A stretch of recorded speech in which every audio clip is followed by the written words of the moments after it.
तर मित्रांनो, आपल्याला माहिती आहे की सध्या म्हाडाच्या मुंबई मंडळाकडून 2640 घरांची योजना सध्या सुरू आहे आणि त्यासाठी ऑनलाईन अर्ज करण्याची प्रक्रिया सुरू आहे आणि फक्त एक दिवस उरला मित्रांनो, म्हणजे उद्या संध्याकाळपर्यंत तुम्हाला यासाठी ऑनलाईन अर्ज करायचे आहेत. 29 एप्रिल ही अंतिम मुदत सध्याची आहे आणि आपण पाहिलेलं की याला जो काही प्रतिसाद आहे मित्रांनो, दिवसेंदिवस खूप कमी प्रतिसाद मिळत असल्याचं कुठेतरी दिसून आलेलं आहे आणि या लॉटरीकडे मुंबईकरांनी पाठ फिरवल्याचं एक व्रत आलेलं आहे आणि पाहतो की नेमकं जे काही रिस्पॉन्स आहे ते खूप कमी आहे, सातत्यानं कमी होत चाललेलं आहे मित्रांनो. आणि म्हाडाच्या इतिहासातील, मुंबई मंडळाच्या इतिहासातील आजपर्यंत हा सर्वात कमी प्रतिसाद आहे असं आपण म्हणू शकतो. याच्यापूर्वी आपण प्रतिसादावर अनेक व्हिडिओ बनवले मित्रांनो की कमी प्रतिसाद आहे, कमी प्रतिसाद आहे. त्याचे आपण कारण सुद्धा जाणून घेत आहोत की नेमकं हे प्रतिसाद का कमी होत आहे. आता मित्रांनो, या योजनेला पुन्हा एकदा मुदतवाढ देण्यात आलेली आहे. जी काही 29 तारीख होती शेवटची, तिला तर मुदतवाढ मिळाली असून आता तुम्हाला या ठिकाणी 15 मे पर्यंत अर्ज करायचे आहेत. तशी माहिती म्हाडाचे मुंबई मंडळाचे अध्यक्ष श्री मिलिंदजी बोरीकर यांनी दिल्याचं वृत्त आजच्या लोकसत्ता या वृत्तपत्रामध्ये प्रसिद्ध झालेलं आहे. आणि आपण पाहिलेलं मित्रांनो की या योजनेचे जे काही घर आहेत त्या घराची किमती खूप जास्त आहेत आणि कमी करण्यासंदर्भात अनेकदा मागणी करूनही त्याच्यावर काहीही म्हाडाकडून निर्णय घेण्यात आलेला नाही. आणि म्हणून कुठेतरी ही घरे फक्त काही स्पेसिफिक लोकांसाठीच आहेत का, किंवा ही घरे फक्त काही ठराविक लोकांसाठीच आहेत का, हाही प्रश्न अनेक जण विचारत आहेत. आता सगळ्यात महत्त्वाचं मित्रांनो, हे जे काही मुंबईची लॉटरी त्याला कसा प्रतिसाद आहे असं जर विचारलं तर म्हणजे आजच्या लोकसत्ता वृत्तपत्रामध्ये प्रसिद्ध झालेले वृत्त आहे. तर यानुसार म्हाडाकडून मिळालेल्या माहितीनुसार आता बघा, ही बातमी बघून घ्या. म्हाडा मुंबई मंडळाच्या 2640 घरांची सोडत लांबणीवर नोंदणी, अर्ज विक्री स्वीकृती 15 दिवसांची मुदत, म्हणजे 15 दिवसाची मुदत देण्यात आलेली आहे. आता या ठिकाणी पहा मित्रांनो, म्हाडा मुंबई लॉटरीसाठीचं नवीन वेळापत्रक अशा प्रकारचं असणार आहे. ऑनलाईन अर्ज स्वीकृती म्हणजे ऑनलाईन अर्ज करायचे आहेत 14 मे 2026 रात्री 11:59 अनामत रकमेचा भरणा तुम्हाला तुमची EMD भरायची आहे 15 मे 2026, म्हणजे बँकेतून भरायची असेल, NEFT करायची असेल, RTGS करायची असेल तरी 15 मे हीच अंतिम तारीख आहे मित्रांनो, संबंधित बँकेच्या वेळेपर्यंत किंवा रात्री 11:59 प्रथम प्रारूप यादी पहिली चेकलिस्ट लागणार आहे 22 मे 2026 रोजी.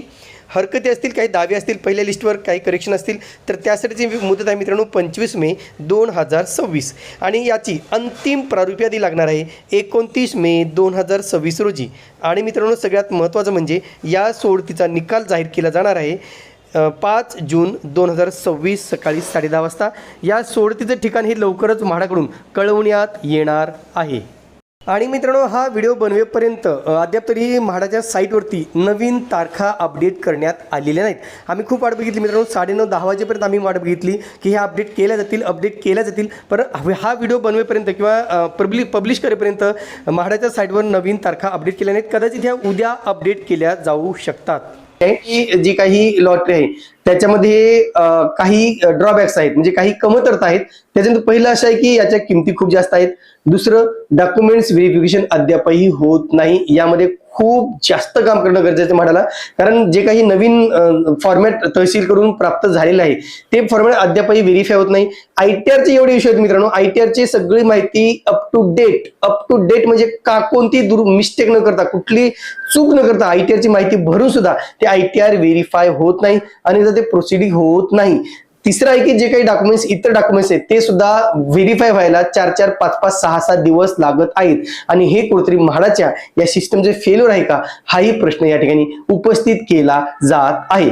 आता याला कसा प्रतिसाद आहे असं जर विचारलं मित्रांनो तर सोमवारी, म्हणजे काल संध्याकाळपर्यंत, सोमवार दिनांक 27 एप्रिल 2026 दुपारी 4 वाजेपर्यंत किती अर्ज आलेले आहेत तर या ठिकाणी 45,028 जणांनी सोडतीसाठी अर्ज भरलेले असून बघा किती, 45,028 जणांनी अर्ज भरले. त्यातील 29,046 अर्जदारांनी अनामत रकमेसह अर्ज सादर केले आहेत. किती लोकांनी केले तर 29,046 जणांनी टोटल जे काही अनामत रकमेसह अर्ज दाखल केलेले आहेत. कदाचित ते अजून काही 2 दिवसांमध्ये अनामत रक्कम भरू शकतात, परंतु आतापर्यंत केवळ 29,000 अर्ज दाखल झाल्याने ह्या सोडतीसाठीचा हा सगळ्यात कमी रिस्पॉन्स आहे असं कुठेतरी बोललं जात आहे. आणि आपल्याला माहित आहे की आतापर्यंत 1.5 लाख 1.25 लाख फॉर्म यायचे, तिथे आता ही सगळी म्हाडाची गत झालेली आहे. त्याच्यामध्ये कारण मी ऑलरेडी डिस्कस केलेली आहेत. अजून एक महत्वाचं कारण मला जाणवतं मित्रांनो, की सॅम्पल फ्लॅट माहित नाही का, सॅम्पल फ्लॅट रेडी आहेत, बनवून तयार आहेत, पण ते बघायला अलाउड केलं जात नाही. आणि म्हणून अनेक जण साईटवर जाऊन सुद्धा त्यांना सॅम्पल फ्लॅट पाहायला पूर्णपणे बंद केलेले आहे, की सॅम्पल फ्लॅट कुणालाही दाखवण्यास परवानगी नाही, असं मला सुद्धा अनेक ठिकाणी सांगितले मित्रांनो. ज्या ज्या ठिकाणी मी आतापर्यंत व्हिजिट केलेली आहे, रिअरली 1 ते 2 ठिकाणी आम्हाला सॅम्पल फ्लॅट पाहायला मिळालेले आहेत. त्यासाठी सुद्धा खूप वेळ गेला आमचा, खूप वेळ गेला म्हणजे आम्हाला अर्धा दिवस तेवढ्यासाठी थांबावं लागलं. आणि म्हणून कुठेतरी अशाही काही काही ठिकाणी घटना घडतात की सॅम्पल फ्लॅट उपलब्धच नाही. बरं, काही काही ठिकाणी आम्ही गेलो खाजगी विकासकांच्या ठिकाणी, तर तिथे फोटो काढायचे नाही, व्हिडिओ बनवायचे नाही, आतमध्ये जायचे नाही, एंट्री करायची नाही, अशा वेगवेगळ्या घटना आम्ही स्वतः अनुभवल्या आहेत. जेव्हा हे फिरतोय मित्रांनो, त्यावेळेस हे नक्की जाणवलं की यामुळे कुठेतरी एका ठराविक विशेष वर्गालाच कुठेतरी जास्त म्हणजे हे केलं जाते, जिथे की आपण पाहिलं की जर अल्प उत्पन्न गट आहे, अल्प उत्पन्न गटातील घरे ही 1-1, 1.5 कोटी रुपये आहेत.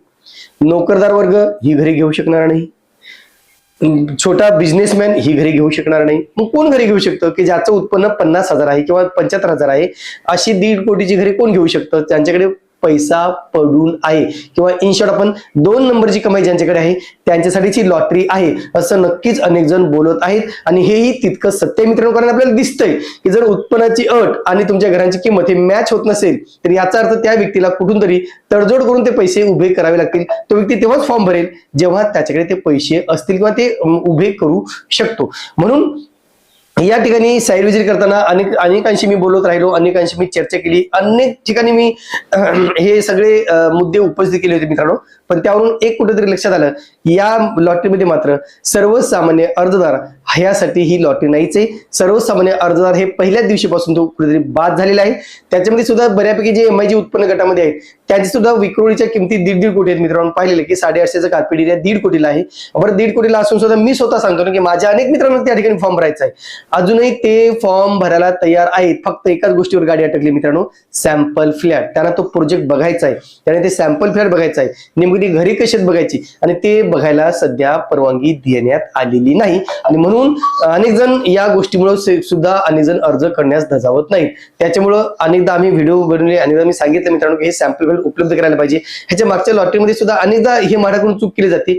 ज्यावेळेस तुम्ही लॉटरी जाहीर करता त्यावेळेस त्याच्या पूर्वी हे सगळे सॅम्पल फ्लॅट तुम्ही रेडी करून ठेवायला पाहिजे. अहो, आम्हाला सांगा, आम्ही करतो. आम्हाला जर त्यांनी सांगितलं लॉटरीच्या पूर्वी, चला लॉटरी सुरू होण्याच्या 15 दिवस अगोदर तुम्ही सगळे सॅम्पल शूट करून घ्या, फ्री मध्ये आम्ही करून देऊ मित्रांनो, फुकटमध्ये, का एक पैसा आम्ही घेणार नाही भाड्याकडून. म्हणून नेमकं भाड्याला घरी कुणाला घ्यायची, नेमकं ही लॉटरी कुणासाठी आहे, हा जर प्रश्न विचारला तर नक्कीच त्याचं उत्तर तुम्ही सुद्धा देऊ शकता. आणि हे आपल्या महाराष्ट्राचं दुर्दैव आहे, असं दुर्दैवानं सांगावंसं वाटत आहे. तुर्तास मित्रांनो इथेच थांबतो. पुन्हा भेटूया एका नवीन व्हिडिओसह. तोपर्यंत आपली रजा घेतो. धन्यवाद.